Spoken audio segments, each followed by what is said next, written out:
주 안에서 승리하시는 복된 날 되시기를 예수님의 이름으로 축복합니다. 내가 심지 않은 나무, 과일나무 열매를 먹고 내가 파지 않은 샘을 갖게 되고 내가 짓지 않은 집을 갖게 되는 광야길을 헤매다가 약속의 땅 가나안에 들어간 하나님의 사람들에게 주신 말씀. 우리는 가나안 땅에 들어가서 얻은 것보다 더 엄청난 것들이 예수님을 통하여 아버지 집에 가면 우리가 심지 아니한 것, 우리가 파지 아니한 것, 우리가 만들지 아니하는 것들을 다 받아 누리게 될 줄로 믿습니다. 이러한 것들을 우리가 어떻게 알게 됩니까? 어떻게 믿게 됩니까? 어떻게 확신하게 됩니까?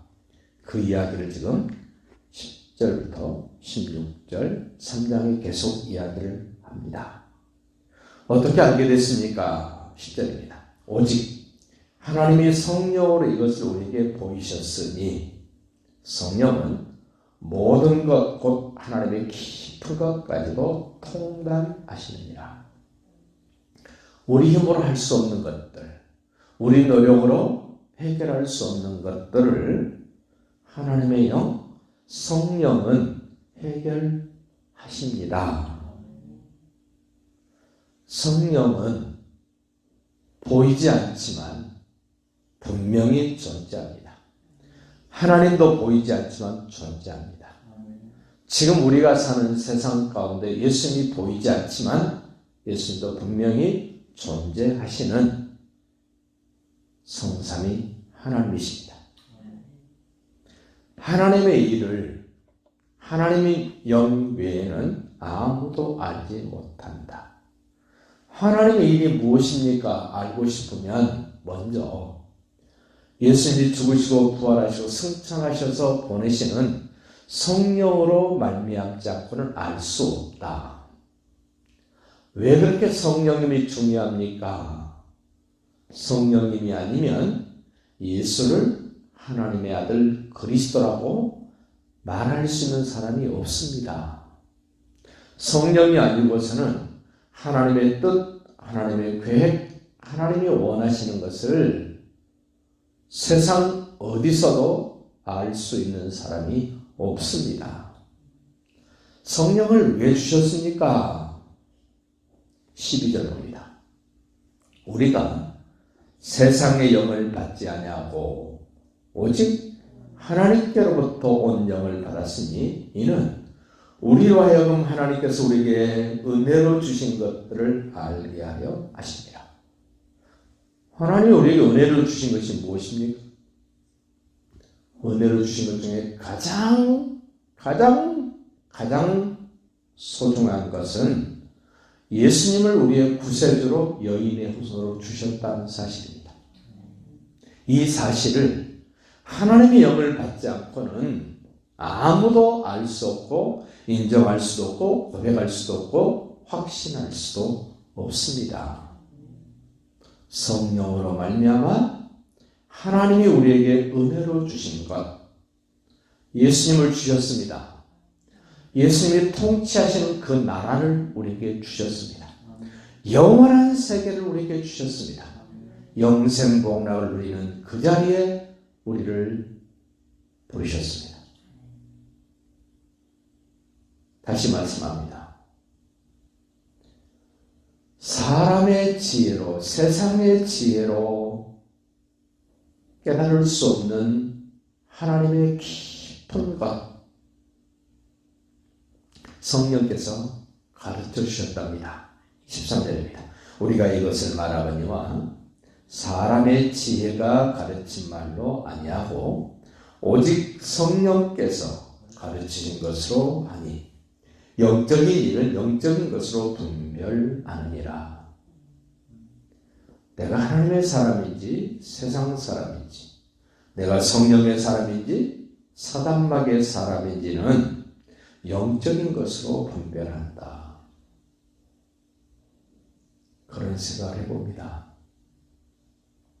가장 가장 영적인 것이 뭘까? 사람들이 영적인 일이 엄청난 다른 어떤 것이라고 생각을 합니다. 가장 영적인 것은 성령께서 하시는 일입니다. 창세기부터 계시록까지 성경을 기록하게 하신 분이 누굽니까? 성령의 감동으로 기록됐다 이럽니다. 그러면 우리는 성경 말씀만큼 더 영적인 것이 없다라고 생각을 해야 됩니다. 그런데 성경이 영적인 것이라고 생각을 하지 않고 특별히 기도해서 뭘 보고 뭘 듣고 이러면 그것만 영적인 것이라고 착각을 한다는 겁니다. 그래서 성경보다 더 영적인 것이 없습니다. 그 성경에서 예수님의 탄생을 이야기하고 있고 하나님의 시작을 우리에게 알려주고 있고 하나님의 모든 통치와 이 세상의 종말을 성령의 감동으로 기록된 성경에서 가르친다는 사실입니다. 14절 보십시오. 육에 속한 사람은 3장에 넘어가면 신령한 사람이 나옵니다. 육신에 속한 사람이 나옵니다. 육에 속한 사람이 나옵니다. 신령한 사람은 모든 것을 판단합니다. 그리고 아무에게도 비판받거나 심판받지 아니합니다. 육신에 속한 사람은 예수님 안에서 어린아이입니다. 육신에 속한 사람도 구원받게 됩니다. 단, 육에 속한 사람은 구원받지 못한 사람이라고 성경은 가르쳐줍니다. 육에 속한 사람, 육신에 속한 사람, 신령한 사람. 우리는 결코 육에 속한 사람은 되면 안 됩니다. 성령 받지 못하면 육에 속한 사람입니다. 14절 말합니다. 육에 속한 사람은 하나님의 성령의 일들을 받지도 아니하나니 이는 그것들이 그에게는 어리석게 보이며 또 그는 그것들을 알 수도 없나니 그러한 일은 영적으로 분별되기 때문이다.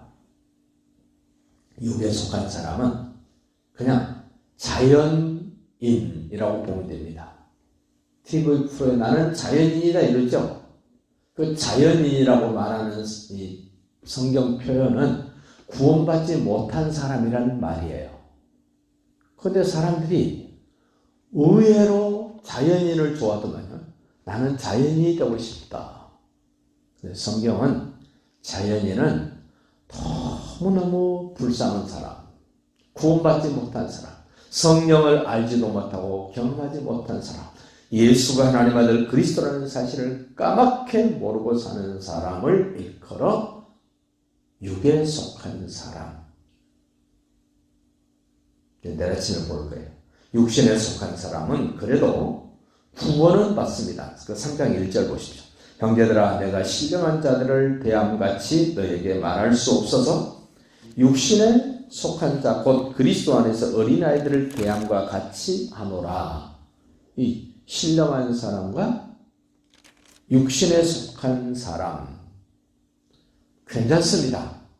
그러나 육신에 속한 사람은 빨리 육신에 속한 자리에서 벗어나 신령한 자들이 보고 듣고 경험하는 그 자리로 나가야 됩니다. 누가 주의 마음을 알아서 주님을 가르치겠느냐? 그러나 우리가 그리스도의 마음을 가졌느니라.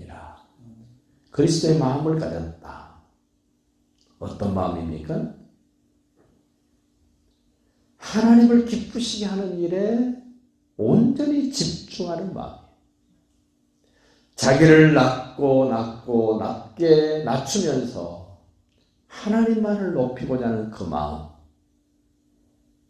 오늘 우리의 마음이 그리스도의 마음을 가졌다라고 고백하는 진정성 있는 우리의 고백이 드려지는 귀한 날이 되시기를 예수님의 이름으로 축복합니다.